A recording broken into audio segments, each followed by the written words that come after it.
But you'll see there, it was coming up on July. We were having a hearing in July for another hearing, and I just had to change the thing over to an odometer because it just keeps ticking and ticking and ticking and ticking. And that was 2010, and I didn't get out until 2011. But that was the reason I did this painting, and it hung at the show at the conference. To me, it was an emotional painting to paint, because you sit there and you start painting all that stuff in the middle, and you start thinking about the stuff that you've lost. And when you're in prison, you try not to think about that stuff. You just got to get through daily life. This painting here I did this painting for Mr. Petro. He came on board on my case after he left office as Attorney General. He worked with Mark on the Clarence Elkins case, which you've seen in the video, which was a cigarette butt. You probably heard of that case where the guy was in prison. He was in the same cell block as the guy who committed these crimes. And his wife thought that there was, this guy could be a suspect. And she found out he was in the same prison with him and asked him, hey, can you kind of try to figure out a way to get some DNA? So he seen a guy smoking a cigarette. He's really taking a risk of doing this also. Gets the cigarette, sends it out. Tests come back, it's Earl Manning, the guy who killed his mother-in-law, raped his granddaughter, and this guy lived next door to the people who was killed. The prosecutor fought and fought and fought not to release Clarence because of she didn't want to be wrong. She didn't want to admit wrong. She didn't want to say that they made a mistake. And kept saying that Clarence was the person who did this. Finally, Petro stepped in and said, we have to do the right thing here. And the prosecutor did release him eventually before Mr. Petro done a press conference.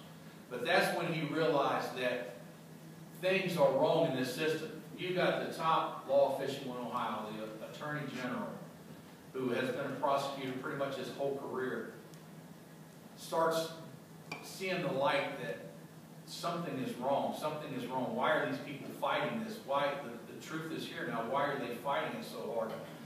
And it just hit him like a brick. And when he left office, he got a hold of Mark and said, "Look, I'm coming on the Gillispie case pro bono." Now I'm going to tell you, when the Innocence Project takes your case, you hit the lottery. And I mean, you hit the lottery for real, because it is a complicated thing to get anyone to listen. Then you get the best organization in the United States to listen. I get the Attorney General comes on board right out of office. I mean, he's fresh out of office. I've hit the lottery. I've hit the Mega Millions. And I got my Red Ryder BB gun, and it's Christmas. So, it's unbelievable. So then I started thinking about Petro, and I'm trying to get in my head, how could this guy do this? And when he came in, when he came in the first time with Mark to visit me, I said, "Son, you are committing political suicide right here, because this is not stuff people talk about, especially politicians." And he was running for governor at the time. Yeah, he did not care. He didn't care. He said, "This is wrong. It is absolutely wrong, and we're going to try to do something about it." So, in my mind, how do you thank these people? You can't thank these people. They just saved your life. I could go be at his house every day, and I couldn't thank him enough the rest of my life. Or Mark, or any of the kids down there at the university. So I started thinking, I thought, this guy here is like a cowboy and an Indian at the same time. And that's the reason I did this painting. It's a Native American who has seen that, the cowboys ain't all bad. And he's in transition. He's trying to decipher, am I going to hold on to the Native American roots, or am I going to progress on to the cowboy? And to me, that's what I felt Petro was doing. You can see both sides of the fence, and it's not bad on both sides. It's, let's go after the right, the just things to do. And him and his wife did a book on my case, Clarence Elkins' case, and a guy named Michael Green out of Cleveland, called False Justice. I hope everyone in the room has read it or is going to read it. It is a great book. It's 8 myths why the innocent are convicted.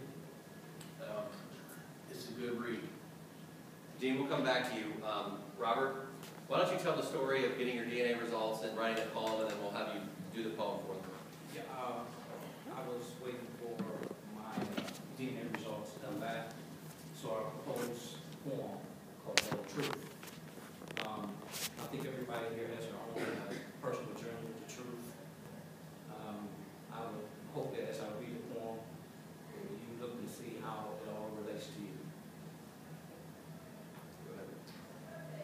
Hello, truth. You've been there all the time. But some people don't want to see you. Some people don't want to believe you. Hello, truth. We fight for you. We fought because of you.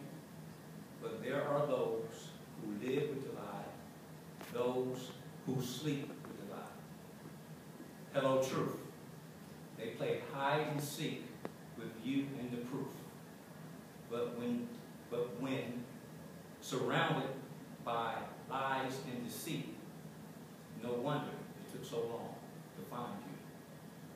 Hello, truth. With God's armor, you come to dress me. I knew in time you would bless me. Hello, truth.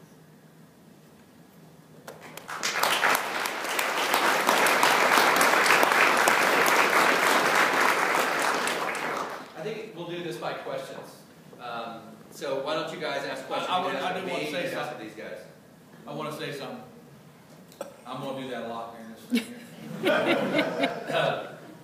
The DNA machine that they did his test on, the company that did it named that machine Hello Truth. So Very honored. that's how powerful this is. It's They just- also do DNA for Maury and all those other shows too.